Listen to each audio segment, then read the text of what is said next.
So welcome back to Teacher Dice TV mga kamanok. So matagal tayong hindi nakapag-video tungkol sa ating mga manok at ito nga meron tayong bagong dagdag pwersa sa ating manukan. Narito yung ayam kitawan natin from Mindoro, dinala pa natin dito sa Binangonan, Rizal. At syempre maganda naman ang tilaw ko, tawa ng ating kitawa. So tingnan natin ngayon kung mahagip natin ang kanyang tilaw. Pero meanwhile, tingnan muna natin ang ating mga sisiw. Ayan, tingnan muna natin ang mga sisiw. Kumuha muna tayo ng patuka. Ayan. So, ito yung biotray natin. Siyempre, tinatakal natin yan. For feeding natin, para sa unang feeding lamang ngayong umaga, meron tayong 1 kilo dapat. Kasi 13 piraso yung ating sisiw na November 22 yun eh. So, ngayon, nasa 3 months na sila. At sa March 20 to 4 months na yan. Ayan yung sisiw natin dati. Malalaki na ngayon. As nagkakagulo na sila. So agisan muna natin ang patuka para tayo makadaan. At pag may hagis na natin ang patuka yan, pwede na tayong pumasok. Yan, mabilis lang natin papasukin. So nilagay na natin dyan sa lupa kasi hindi na sila kasya dun sa kulungan. Kahit 3 lang, sikip na. Yan. So, ganyan kalalaki yung sisiw natin dati. So, within 3 months, yan na sila. Ang lalaki na. So, malakas ba silang tumuka? Abay, banlakas tumuka na yan.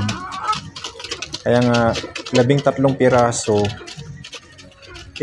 ano yan, 1 kilogram kada isang tuka lamang. So, mamayang hapon, 1 kilo ulit sa bandang hapon. So, 2 beses lang natin sila pinapatuka. Isa sa umaga and then isa sa hapon. So total natin sa isang araw 2 kilo.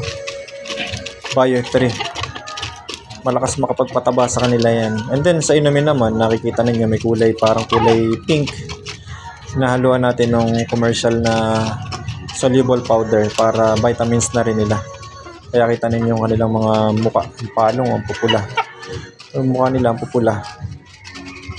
And then yung palong nila. So, pag umaga, mga bandang alas 10 ng umaga, ini-sprayan natin sila ng tubig. Diretso paligo na rin nila kasi napakainit ng panahon. Kung hindi natin gagawin yun,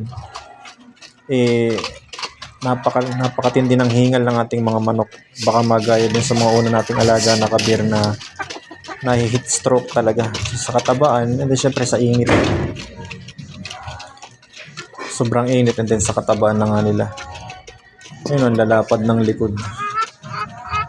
Ayan, ganyan kalalaki ang likod ng ating mga kabir. So, sa mga nagtatanong kung ilang kilo na yan, nasa 4 na kilo na po karaniwan yan. So, kulang na 4 na kilo, and then 4 na kilo sa ganyang mga edad nila.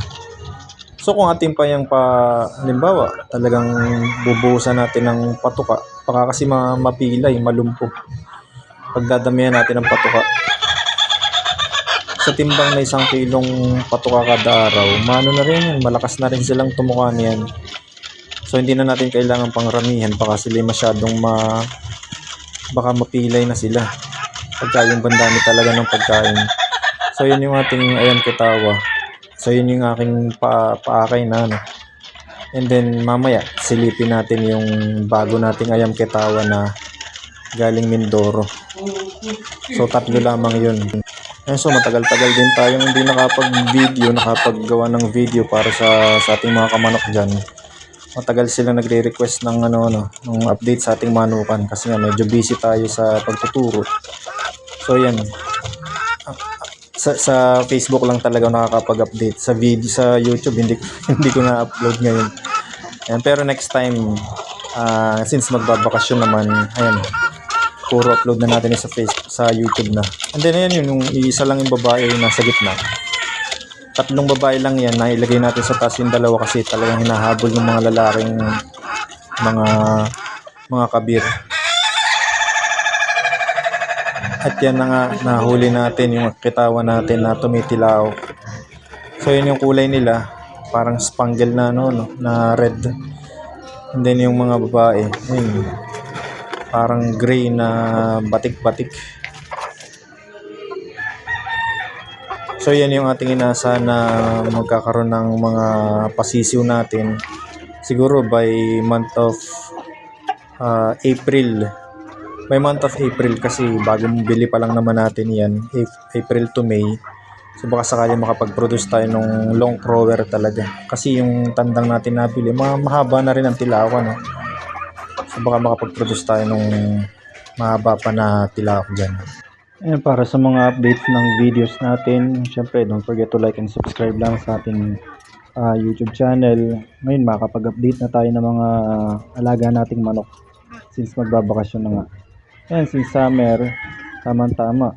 Season na rin for breeding ng ating mga ayam kitawa. So abang-abang na lang tayo dyan sa mga ano natin, mga kaibigan natin dyan na tinitingnan yung ating mga alagang mga manok, di ba? Nalilibang din sila pag panonood sa mga alagang manok natin. So nilagyan natin dyan syempre ng papaya, ratilis, syempre yung mga gumagapang na halaman para magsilbi naman na pampalamig, pampaginhawa rin sa ating manukan.